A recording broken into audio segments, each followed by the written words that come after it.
क्रांतीसूर्य महामानव भगवान बिरसा मुंडा, विश्वरत्न डॉक्टर बाबासाहेब आंबेडकर या देशातील सामाजिक संस्कृतीचे जनक महात्मा ज्योतिराव फुले, क्रांतिज्योती सावित्रीबाई फुले, क्रांतीवीर कंत्यावीर वीर बाबूराव शर्माचे, कर्मयोगी गाडगे महाराज, संतसूर्य तुकाराम महाराज, त्याचप्रमाणे ज्या ज्या महामानवांनी सर्वसामान्य जनतेचे राज्य यावं आणि त्यांच्या हिताचे कार्य व्हावं यासाठी कार्य केलं, त्या सर्व महामानवांना मी प्रथमतः या विचारमंचातून कोटी कोटी अभिवादन करतो. मिंजानी नगर महाविद्यालयाच्या वतीनं 2 दिवसीय लिगेसी ऑफ बिरसा मुंडा या विषयावरती 2 दिवसीय सेमिनारचे हा आयोजन करण्यात आलेलं आहे.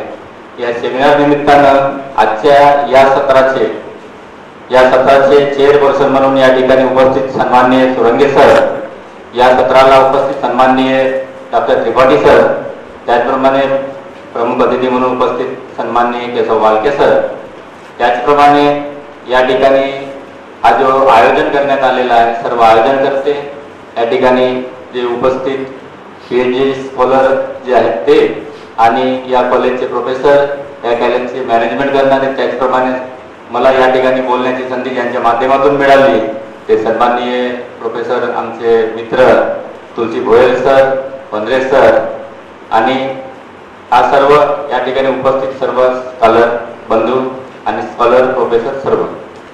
या ठिकाणी विशेषतः जो मला विषय देण्यात आलेला आहे की ट्रायबल फ्रेमवर्क, म्हणजे legal framework of tribal rights, म्हणजे आदिवासींचे जे संविधानिक अधिकार जे आहेत त्या अनुषंगानं या ठिकाणी मला विषय मिळालेला आहे. सर वेळ आपल्याला किती आहे? 10-15 मिनिटं तरी आहेत ना.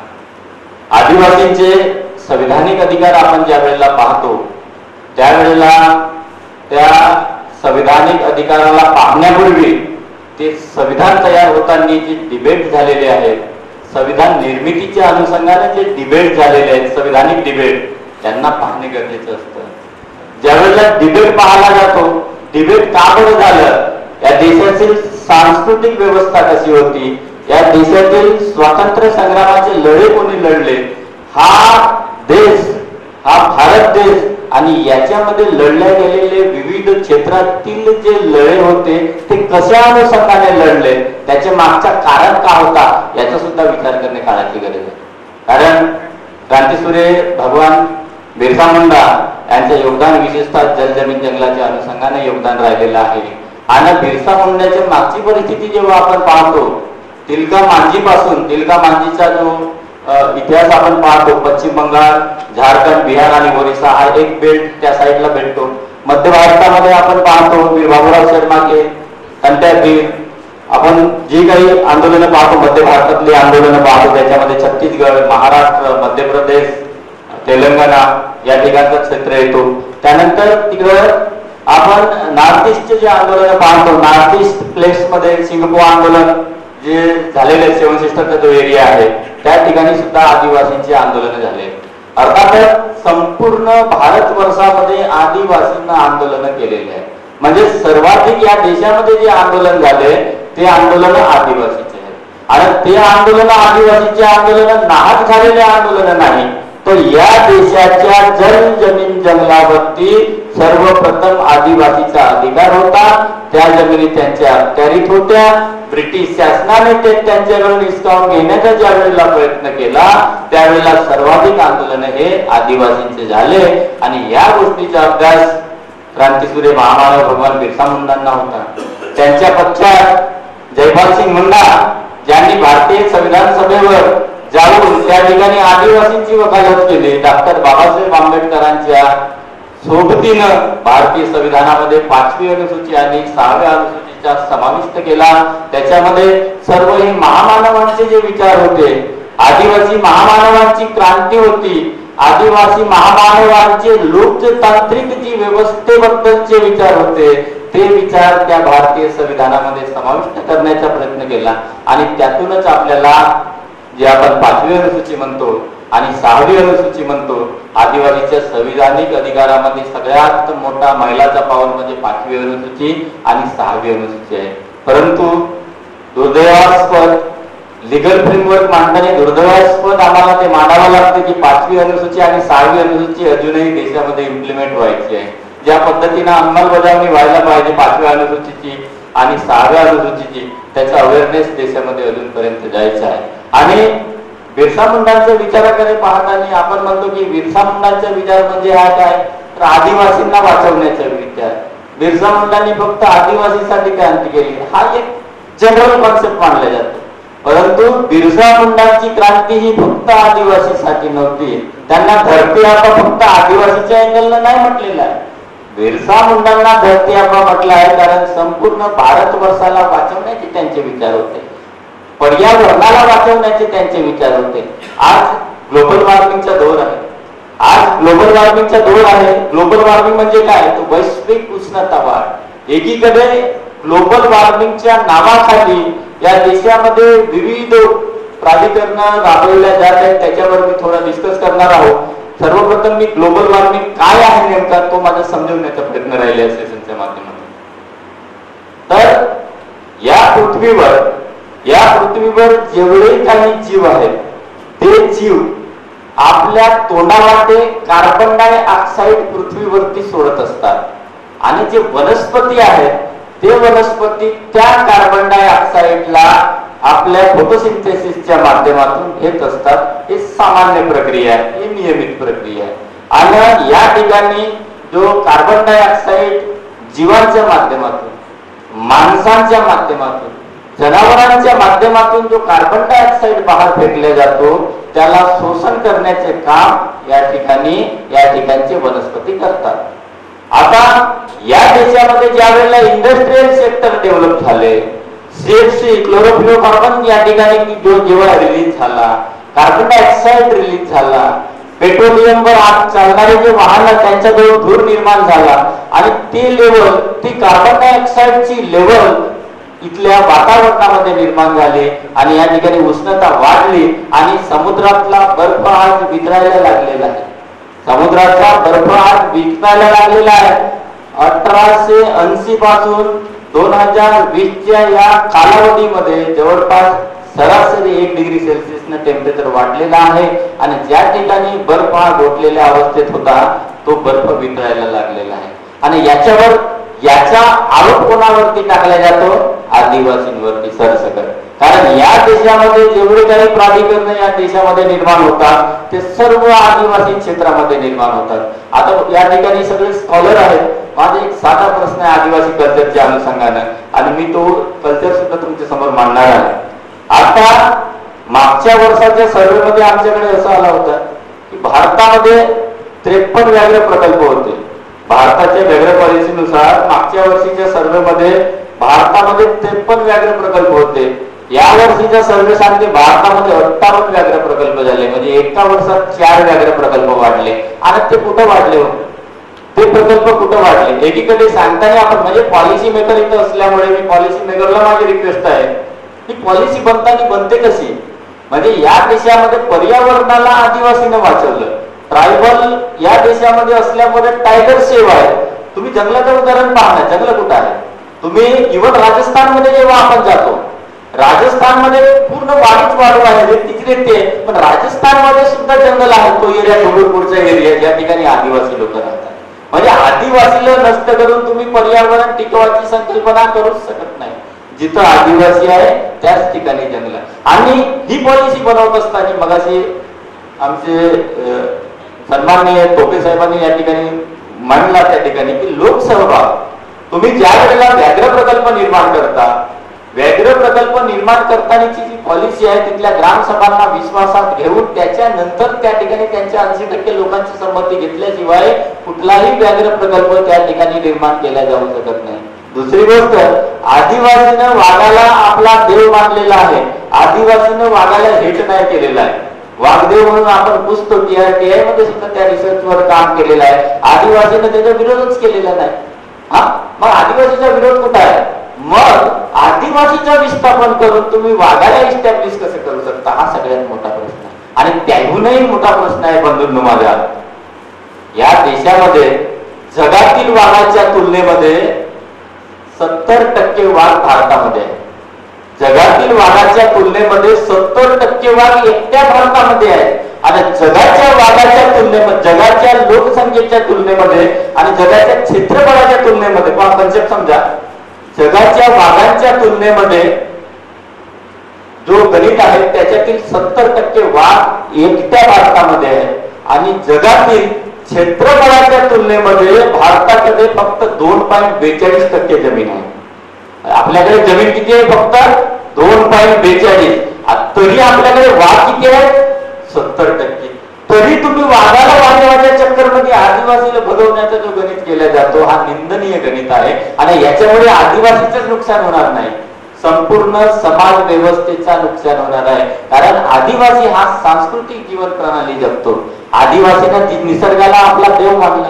आदिवासी हा मोहाच्या झाडाची पूजा करतो. मग अशी कुठला तरी एक कॉन्सेप्ट आला की रूढी परंपरा ह्या चुकीच्या असतील त्या नष्ट व्हायला पाहिजे, पण ज्या चांगल्या असतील त्यांना टिकवून ठेवणे काळाची गरज आहे. भारतीय संविधानानं सुद्धा आदिवासींच्या रूढी परंपरांना विशेष महत्व दिलेले आहे. आदिवासींमध्ये तुम्ही त्यांना अंधश्रद्धा म्हणून बाजूला टाकू नका.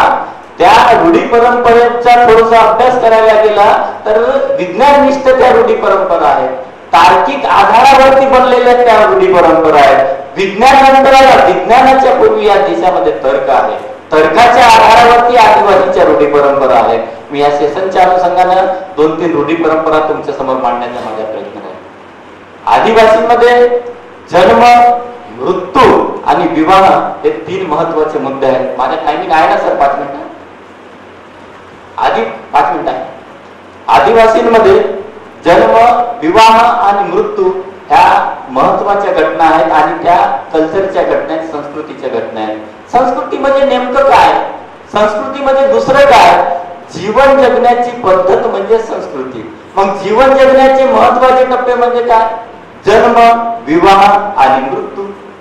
संस्कृती म्हणजे जीवन जगण्याची पद्धत आणि जीवन जगण्याचे महत्वाचे टप्पे म्हणजे जन्म, विवाह आणि मृत्यू. जन्म संस्कार आदिवासीचे जेव्हा पाहायला जातो आपण, मृत्यू संस्कार जेव्हा आदिवासीचे पाहतो आपण, विवाह संस्कार आदिवासीचे पाहतो आपण, त्यावेळेला त्यांच्या प्रत्येक संस्कारामध्ये पर्यावरणाचे प्रोटेक्शन झालेलं आहे. आदिवासीने या देशामध्ये आदिवासीने मोह फुलाला अनन्यसाधारण महत्व दिलेलं आहे. मोहाची आदिवासी माणूस पूजा करतो. आता मोहाची पूजा का बरं आदिवासी माणूस करतो? ज्या वेळेला या देशामध्ये, मी एग्रीकल्चरचा विद्यार्थी असल्यामुळे तो कन्सेप्ट मी थोडा मांडतो, ज्या वेळेला या देशामध्ये अन्नाचा शोध लागायचा होता, भाताचा रिसर्च व्हायचा होता, त्यावेळेला आपले लोक मोहफुलं खाऊन जगले. ज्या मोहफुलाच्या आधारावरती आपला जीवन व्यापन केला, त्याच्यामुळे त्या मोहाच्या झाडाला आदिवासींना आपला देव मानला. या महाराष्ट्रामध्ये, इंडियामध्ये, विशेषतः महाराष्ट्रामध्ये या ठिकाणी सोयाबीनचा रिसर्च आहे. तुमच्या 1963च्या दरम्यान सोयाबीन आपल्याकडे येते. सोयाबीन ज्या वेळेला या देशामध्ये नव्हती त्यावेळेला एडिबल ऑइल म्हणून, खाण्याचा तेल म्हणून आपण लोक मोहापासून जे टोर बनते त्या टोरीचा तेल आदिवासी लोक पीत होते, म्हणजे भाजी बनवत होते, स्वयंपाक करत होते, त्या टोरीच्या तेलाचं ऑइल काढत होते. त्याच्यामुळे त्याला मोहाच्या झाडाला आदिवासींना फुललं. या देशामध्ये पूर्वीच्या काळामध्ये जे बाळंतपण व्हायचं, या देशामध्ये पूर्वीच्या काळामध्ये जे बाळंतपण व्हायचं, बाळंतपण झाल्याच्या नंतर रक्तस्राव व्हायचा आणि रक्तस्राव झाल्याच्या नंतर आहेत रुरल हॉस्पिटल, पीएससी वगैरे आहेत, त्या नव्हत्या त्या काळामध्ये. त्या काळामध्ये प्लेन व्यवस्था होती आणि तो रक्तस्राव झाल्याच्या नंतर ती महिला डिलिव्हरी नंतर कमजोर व्हायची. ती स्ट्रॉंग होण्यासाठी तिला आयरनची गरज असायची आणि त्या आयरन देण्यासाठी त्या मोहफुलाच्या राख तयार केली जायची. ती मोहफुलाची राख देण्याच्या प्रकार आदिवासी संस्कृतीमध्ये. आता मोहफुलाची राखच का बरं देत? त्याच्यातही एक तर्क जातो. कारण आयरन म्हणजे लोहा, लोह्याच्या प्रमाण, विद्युत बिजली कशावरती पडते? बिजली हे लोहा आकर्षित करून घेते आणि त्या लोहाच्या प्रमाण त्या मोहफुलाच्या झाडामध्ये असल्यामुळे सगळ्यात जास्त बिजली, वीज कशावरती पडते? मोहाच्या झाडावरती पडते. हा एक तार्किकता आदिवासीच्या त्या संस्कृतीमध्ये आहे. ज्या वेळेला स्टीलचा रिसर्च नव्हता, स्टील नव्हता, त्यावेळेला त्या मोहफुलाच्या पानांच्या पत्रावळी लावून त्या ठिकाणी जेवण केलं जायचं. असा आदिवासी संस्कृतीचा एक कल्चर आहे. एकीकडे दुसरा एक कन्सेप्ट आहे बंधूंनो, आदिवासीमध्ये जन्मसंस्कारामध्ये दरवाजाच्या समोर टेंभरुणीची काळी म्हणजे तेंदूपत्ता जो संकलित केला जातो त्या तेंदूपत्त्याची काळी लावण्याचा एक प्रकार आहे आदिवासीमध्ये. आता ग्रामीण भागातून इथं बसल्यापैकी कोणी असतील त्यांना माहित असेल की जन्म झाल्याच्या नंतर 3 दिवसानंतर त्या ठिकाणी टेंभराची काळी लावण्याचा प्रकार आहे. तुम्ही ज्या अँगलला आदिवासींना पाहता, अंधश्रद्धा अंधविश्वास या अँगलला पाहता, त्याला थोडासा तार्किक अँगलला पाहण्याचा प्रयत्न करा. मी हा कॉन्सेप्ट मांडतो, फक्त 2 मिनिटाचा कॉन्सेप्ट आहे. बंधूंचा जन्म झाल्याच्या नंतर पहा, या पृथ्वी स्थलावरती ज्याचा ज्याचा जन्म झालेला आहे तो जन्म, त्या जन्माला प्रभावित करणारी कंडिशन म्हणजे अमावस्या आणि पौर्णिमा. अमावस्येच्या दिवशी तेवढा मोठा समुद्र आहे, तो समुद्र खाली होतो आणि पौर्णिमेच्या दिवसाला तो समुद्र भरतो. याच आधारावरती अमावस्या पौर्णिमेच्या कालावधीमध्ये बाळांचा जन्म होत असतो. 10 जण बसलेल्यांचा जन्म आपण चेक केला, 10 पैकी 8 लोकांचा जन्म अमावस्या पौर्णिमेच्या कालावधीमध्ये झालेला असतो. त्याच कालावधीमध्ये कीटकाचा सुद्धा जन्म होतो, कारण कीटकशास्त्र हा विषय मी शिकलेला आहोत. कीटकांचा जन्म सुद्धा अमावस्या पौर्णिमेच्याच कालावधीमध्ये होतो. ज्या वेळेला बाळाचा जन्म त्या घरी झालेला आहे त्यावेळेला कीटकाचा जन्म होतो. कीटकामध्ये एक प्रवृत्ती असते. कीटकामध्ये प्रवृत्ती कशी, नराचा काम फक्त समागमाचा असतो. समागम झाल्याच्या नंतर ऑटोमॅटिक मरून जातो. मादीचा काम हा फक्त अंडी घालण्याचा असतो. अंडी घालण्याच्या नंतर मादी सुद्धा त्या ठिकाणी मरून जातो. आता बाळाचा जन्म आतमध्ये झालेला आहे, कीटकाचा सुद्धा जन्म होणार आहे. त्या कीटकाची मादी त्या ठिकाणातून एंट्री करून त्या बाळावर गलतीनं अंड्याची पोट फोडल्याच्या नंतर, अंडी घातल्याच्या नंतर मादी बी मरून गेली. मादी मेल्याच्या नंतर ते अंडी डेव्हलप होऊन त्या बाळाला इन्फेक्शन नाही व्हायला पाहिजे, त्याच्याकरिता ते टेंभुर्णीची काडी त्या दरवाज्यावरील लावण्याचा एक आपल्याकडे गणित आहे, आपल्याकडे तो जुगाड आहे. त्या जुगाडाला लोक काही प्रश्न आले. मग लोकांनी विचारलं, टेंभराचीच काडी का बरं लावली, दुसऱ्या काड्या का बरं लावल्या नाही? कृषी संस्कृतीमध्ये मगाशी एक विषय आला होता, आदिवासीने कृषीचा शोध लावला. त्याच्या पुढे जाऊन त्याला जोडतो, आदिवासीने तर लावलाच लावला. आदिवासीच्या मातृसत्ताक व्यवस्थेने कृषी संस्कृतीचा शोध लावलेला आहे. कृषीमध्ये सुद्धा तेंदूपत्त्याची काडी लावण्याचा प्रघात आदिवासींमध्ये होता. कारण त्या तेंदूपत्त्याच्या काडीमध्ये विशिष्ट प्रकारचा रसायन असतो. ती काडी जेव्हा आपण टाकतो विस्तवामध्ये तेव्हा ते तिक तिक तिक तिक तिक तिक आवाज येतो. सरपणाकरिता ती काडी वापरल्या जात नाही आणि त्याच्यामुळे त्या काडीनं इन्सेक्ट मध्ये, कीटकांमध्ये रेजिस्टंट पॉवर तयार होतो आणि त्या रेजिस्टंट पॉवर मुळे तो कीटक आतमध्ये जाऊन एंट्री करणार नाही आणि त्या बाळाला इन्फेक्शन होणार नाही. हा यामागचा सगळ्यात मोठा गणित आहे. तुम्ही वनस्पतींच्या अनुषंगाने काही लोक कल्चर मध्ये आम्ही थोडाफार जो आमच्या गरजेपुरता जो जंगलातून लाकडा आणतो त्याच्याबद्दलही काही लोकांचे गैरसमज आहेत. आदिवासीने जंगल साफ केला, आम्ही त्या ग्राउंड मध्ये राहतो, आम्हाला माहित आहे जंगल कोणी काढला.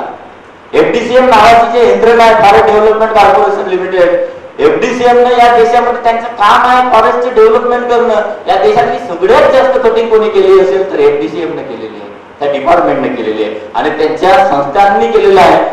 इव्हन MFD जो गव्हर्नमेंटचा रेग्युलर फॉरेस्ट आहे त्यांनी सुद्धा त्या ठिकाणची कटिंग केलेली आहे. तुम्ही बघाल, तुम्ही आमच्या विवाह पद्धतीमध्ये आम्ही त्या ठिकाणी ज्या मोवईच्या डेअरी लावतो, आता रिसेप्शन होते. आदिवासी कल्चर मांडण्याचा माझा प्रयत्न आहे, त्या अनुषंगाने हा विषय निघाला.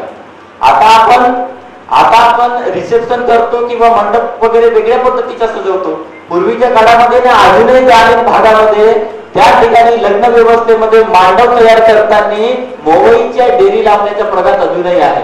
आपण मोवईच्या डेअरी लावतो. मला सांगा, आदिवासीला सांगायला कोणता आरोप आला होता किंवा कोणता DFO आला होता की तुम्ही मोवईच्या डेअरी लावा?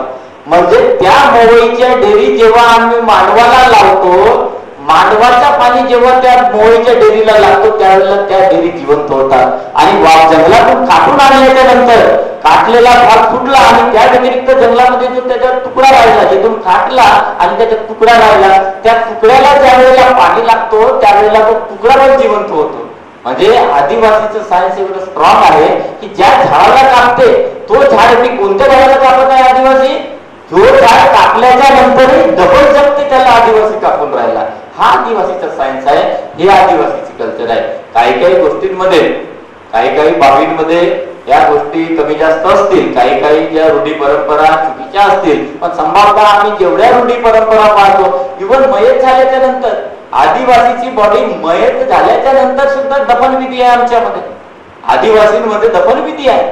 बॉडी मयत झाल्याच्या नंतर ते बॉडी निसर्गाच्या कामामध्ये येतो. एवढा मोठा निसर्गवाद आदिवासींच्या संस्कृतीमध्ये आहे. परंतु त्याच आदिवासींना ग्लोबल वॉर्मिंगच्या नावाखाली, वैश्विक उष्णता वाढच्या नावाखाली या देशातून व्याघ्र प्रकल्प बनवून, आता मला काही लोकांनी तो कन्सेप्ट मांडता सांगितलं, व्याघ्र प्रकल्पाची गरज काय? आम्ही विरोध म्हणून नाही सांगत, पण जो करायचा आहे ना मग लिगली करायला पाहिजे. लिगली फ्रेमवर्क ज्या आहेत, कारण 2006चा जो कानून आला, 2006चा कानून असंच नाही आला.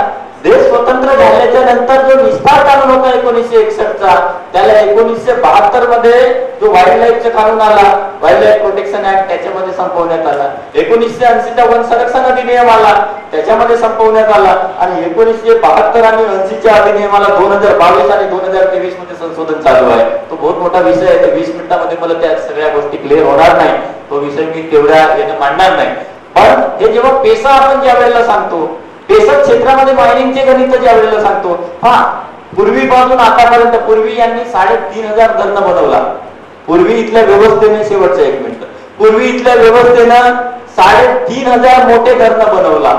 मोठ्या धरणामध्ये जो विस्थापन आहे, सरकारी आकडा सांगते 40% विस्थापन हा आदिवासींचा झाला.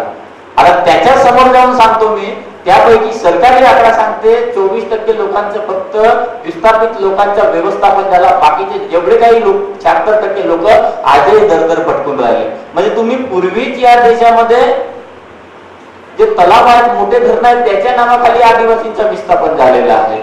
त्याच्यानंतर जेवढं डेव्हलपमेंट झालं त्याच्यावर तुमचं विस्थापन झालेलं आहे.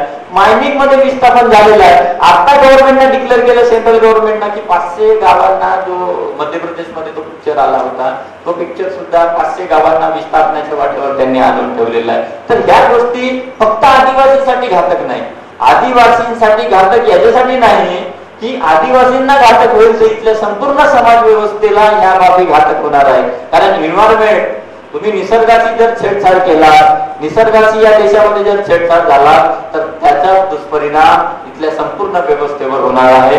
त्याकरिता या देशाला साबूत ठेवायचं आहे, इथल्या व्यवस्थेला साबूत ठेवायचं आहे, इथल्या आदिवासींना साबूत ठेवणे, इथल्या कल्चरला साबूत ठेवणे काळाची गरज आहे. आदिवासी संदर्भाने जेवढे काही जे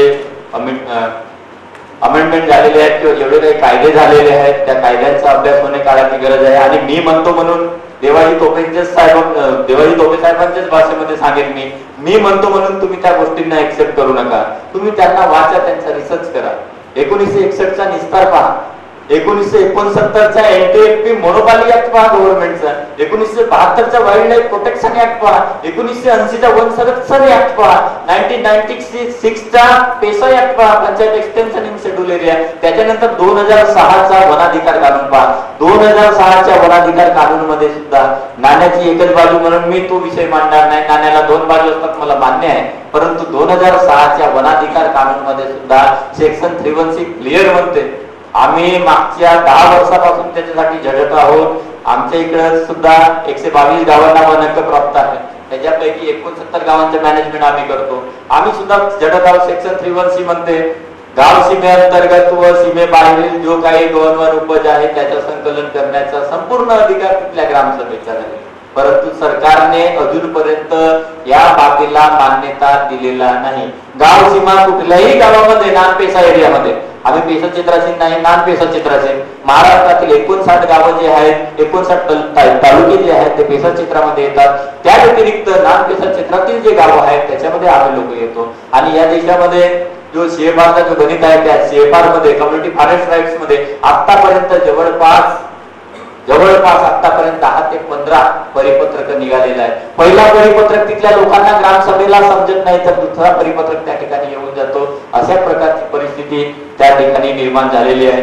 हा अतिशय उत्कृष्ट असा प्रयत्न बिंजणी कॉलेजच्या माध्यमातून या ठिकाणी आयोजित करण्यात आलेला होता. आणि या सेशनच्या अनुषंगाने आपण मला या ठिकाणी प्रथमतः बोलण्याची संधी दिली, त्याबद्दल मी प्रथमतः आपणा सर्व व्यवस्थापक मंडळाचे आभार मानतो. आणि हे जे प्रकल्प आहे त्या प्रकल्पाच्या अनुषंगाने तुम्ही सुद्धा अवेअर राहाल आणि समाज व्यवस्थेचा, मानवी समाज व्यवस्थेचा घटक म्हणून आदिवासींच्या संदर्भात कार्य कराल अशी अपेक्षा करतो. शेवटच जो हत्ती प्रकल्प आहे, त्या देशामध्ये आता नव्याने इस्टॅब्लिश झालेला जो हत्ती प्रकल्प आहे, सिंधुदुर्ग आणि नवेगाव मध्ये 6000 स्क्वेअर किलोमीटर मध्ये हत्ती प्रकल्प बनवले जात आहे. तो हत्ती प्रकल्प फक्त नवेगाव वासियांना इफेक्ट करणार नाही किंवा सिंधुदुर्ग वाल्यांना इफेक्ट करणार नाही. आणि त्याला सांगताना हत्ती आले म्हणून सांगतात, कारण हे तार्किकता आम्ही ज्या वेळेला मांडतो, 1 मिनिट घेऊ सर लास्ट, हत्तीची तार्किकता आपण ज्या वेळेला मांडतो, कारण हत्ती आले असा कन्सेप्ट ज्या वेळेला मांडल्या जाते, या देशामध्ये जे गावाचे बॉर्डर आहेत, विलेज बॉर्डर आणि तहसील बॉर्डर,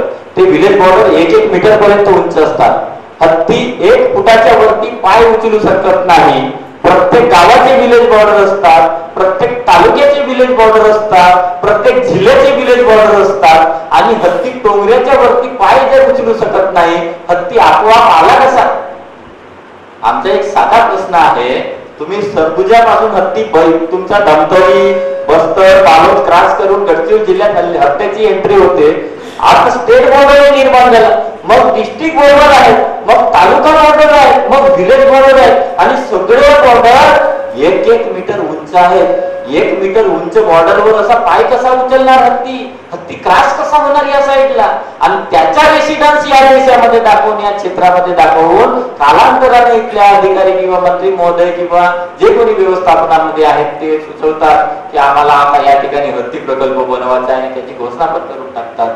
या असल्या बाबी होत असताना आपण सर्व समाज व्यवस्थेला माझी 10 फुटाची विनंती आहे, माणूस म्हणून आम्हाला जगू द्या आणि मानवतेच्या दृष्टिकोनानं, पर्यावरणाच्या दृष्टिकोनानं, पर्यावरणाच्या प्रोटेक्शनच्या अनुषंगानं आणि जे बिरसा मुंडांची विरासत आहे, आदिवासी महामानवांची विरासत आहे, बहुजन महामानवांची विरासत आहे, त्या विरासतला कायम ठेवण्यासाठी आणि मानवाधिकार आम्हाला आमच्यापर्यंत पोहोचवण्यासाठी आपण सर्व हा जो सहयोग करत आहात त्याबद्दल मी आपणा सर्वांना धन्यवाद देतो. मला या ठिकाणी बोलण्याची संधी दिली त्याबद्दल आपणा सर्वांचे अभिनंदन करून धन्यवाद देऊन मी या ठिकाणी थांबतो. जय बिरसा, जय भीम, जय भारत, जय संविधान.